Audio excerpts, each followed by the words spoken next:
Now, we're trying to find a way to survive, even if it's like this. If we had a gorilla in our hands, we could change our lives. But, Tae Ho hung. Min Chul whispered softly, the fact that I came all the way here, inciting gorilla hunting, suddenly made me afraid. I believed that our lives could change. But, his voice trembled, but his eyes stared straight into the flames. Yoon Tae Ho stubbed out his cigarette, seemingly frustrated. He shook his head. Min Chul, you're still caught up in your dreams. The world isn't that simple. Some people catch, and others are caught. We should be on the side that catches. He didn't respond. A sound like a gorilla's cry suddenly echoed through the forest. A moment of silence fell. Then, a low, distant cry of a gorilla echoed. Dreaming. At the same time, they raised their heads. The cry sounded deep and deep, like the voice of God, or the screams of a suppressed people. Alphonse whispered first. They're over there. A dark silhouette slowly emerged from the forest. A female gorilla was leaning against a tree trunk, clutching her baby. Peter stopped himself from pulling the trigger and scoffed. $100,000 for that. For that, I'll never have to deal with those capital kids again. Atangs muttered softly, but that's our forest brother. He's like a neighbor. The words flowed lightly, but her voice trembled. When Kim Min Chul first joined this hunt, a shadow of liberation floated deep within him. He believed that the flags fluttering in the square, the faces of freedom captured in photographs, could come to life again here in the forest. He believed that even encountering a gorilla would confirm a truth. But when he stood at the hunting site, all those imaginations shattered. The gun was in his hand, and before him stood the gorilla, catching its breath and its eyes gleaming. Peter whispered softly, now we must choose. Alphonse nodded, silently surveying his surroundings. His gaze was that of a man who had already made his calculations.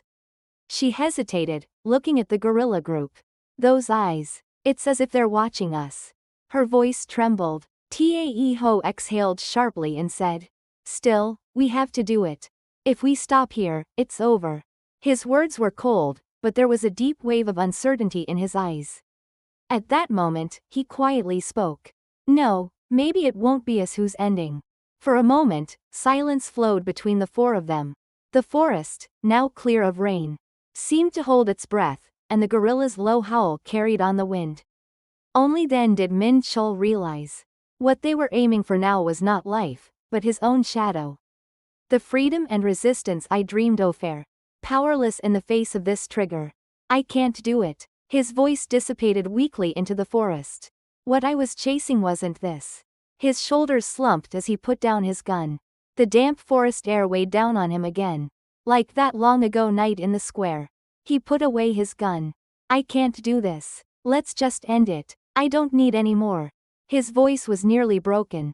He had no more strength to persuade, no words to explain. The darkness of the forest washed over him, sinking him into a state of despair and resignation. Yoon Tae Ho's eyes widened. His chest tightened, and even the great sword in his hand shook violently. Min Chul, are you kidding me? He tried to keep his voice low, but his words were sharp and cracked. The forest held its breath, and the flames swayed in the wind. In that moment, Tae Ho shuddered as if the very thread of survival he had been clinging to was slipping from his hand. Pick up your gun. Peter muffled his voice. Oh my, you're trapped. Min Chul, I even borrowed money from private lenders to cover my expenses. Alphonse stared at him indifferently. He looked down at his own hand, which was holding the gun again. Everyone heard the words with different meanings. But the conversation continued. Silverback, with the calm, expressionless face of a hunter. He swung a machete and a sickle, clearing a path. Unlike his experience living in the savannah and the forest, Min Chul hesitated and panicked as he encountered the rainforest for the first time. They were planning to bivouac at the campsite. The campfire in the center crackled intermittently, burning the damp wood. The darkness deepened, and the jungle night was filled with the howls of animals and unfamiliar sounds. Then Peter spoke. A mischievous smile seemed to linger. But his voice was strangely clear, like a teacher's. Gorillas, I mean, don't make them angry. They're surprisingly slow. They're not very fast. They're slow. If they run, they won't be able to catch up for long. But he took a sip from his bottle and revealed his face to the light. The problem is the male silverback. If he gets angry, he's finished. If you grab a person, their bite force is enough to tear their upper and lower bodies apart. It's a force beyond your common sense. Peter spoke again, almost like a teacher.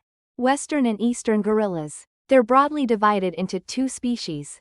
Males can weigh up to 200 kilograms, and females account for about half that.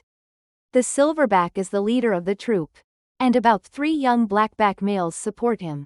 There are about 4 females. 6 or 7 offspring. That's how the troop is organized. Tae-ho stared at the flames and said, "Not textbooks, but real-life experience. I know the rest. They're omnivores, eating almost exclusively grass. But once their territory is invaded, or they feel threatened, that's when things change." Ha ha. A moment of silence passed. A sound like a tree snapping came from across the jungle. Tae-ho cleared his throat, as if forcing himself to break the silence. Machetes. Be careful when using them. Swing only diagonally. Vertical strikes are dangerous. Alphonse shifted his sitting position and spoke in a low voice. Never look your prey in the eye. You can't shoot if you do. You must pull the trigger before you make contact. The natives use the silverback's tongue, ears, genitals, and fingers as medicine. They believe boiling and drinking it will grant strength and virility. But that's not all. The real reason is money. European zoos buy baby cubs at high prices, and tourists buy their carcasses for decoration. Gorilla poaching is a well-known secret. Min Chol closed his eyes. Every word he spoke deafened his ears. With every spurt of flame, his heart wavered. For some reason, my decision to make a camera felt increasingly lonely. Atangs was the first to speak. "You know that woman named Dian Fossey?" His tone was strangely bitter. The American woman who lived with gorillas in the Rwandan jungle. Tae-ho nodded. "I heard she cared for a gorilla named Digit like her own. She fought poachers and blocked government projects, right?" "Yes." Peter chuckled softly, staring into the flames. "But in the end, she died in her hut, slashed to death with a machete." He muttered softly. In the end, human desire killed the gorilla. And devoured even the man who protected it. Min Chol bit his lip. He didn't know whether he should follow their path or choose a different one. The conflict in his heart burned like the embers of a campfire, unquenchable. He took a deep breath. Firing a gun is scary. His voice trembled, but was firm. "I can't shoot." The gorilla and the crosshairs aimed at the human were fused together on the screen, inseparable. In that breath, the dust and smoke of Gwangju, the faces of his fallen comrades, were visible. He shook his head violently. I can't. The desperation in his voice drove him away. "The moment I kill an animal, I will become a citizen soldier again, a witness to death once more." His words were an accusation directed at himself, but also a declaration to everyone gathered around the campfire. Yoon Tae-ho remained silent. His hand, sharpening his knife, stopped sharply, and his breath slowly escaped his chest. A complex web of emotions swirled in his eyes. Min Chol spoke again. "I will not participate in this hunt." In that instant, Tae-ho's eyes widened. What are you talking about?" His voice rose involuntarily, a mixture of anxiety and surprise. "You know what it took to get here. You're going to give up now?" Min Chol didn't lower his head. "I know, but I can't hold my gun anymore. The forest, it feels like it's talking to me. The moment I aim at a beast, I feel like I become the beast myself."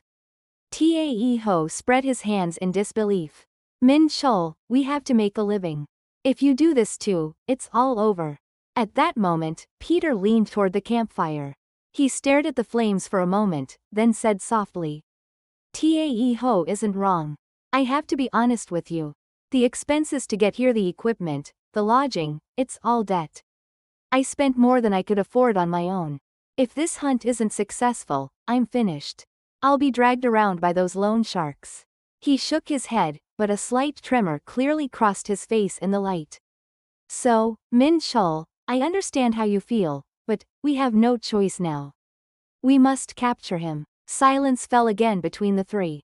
Alphonse closed his eyes for a moment. Then cut him off with a fierce voice, as if nothing had happened. Let's call it a day. That's how it is on the first hunt. The words were a neutral gesture, intended to hasten the tiring debate. Everyone around the campfire nodded, seemingly agreeing slowly. However, each face illuminated by the firelight cast a different shadow. Tae Ho, still glancing sideways at Min Chul, pursed his lips in disbelief. Walked along, languid, like a procession of apostles. We weren't skilled poachers. We were merely city tourists. Perhaps cutting grass and cutting through the forest for a way back. In people's minds, the border had always been an impenetrable boundary. But in reality, that line was nothing more than a fiction.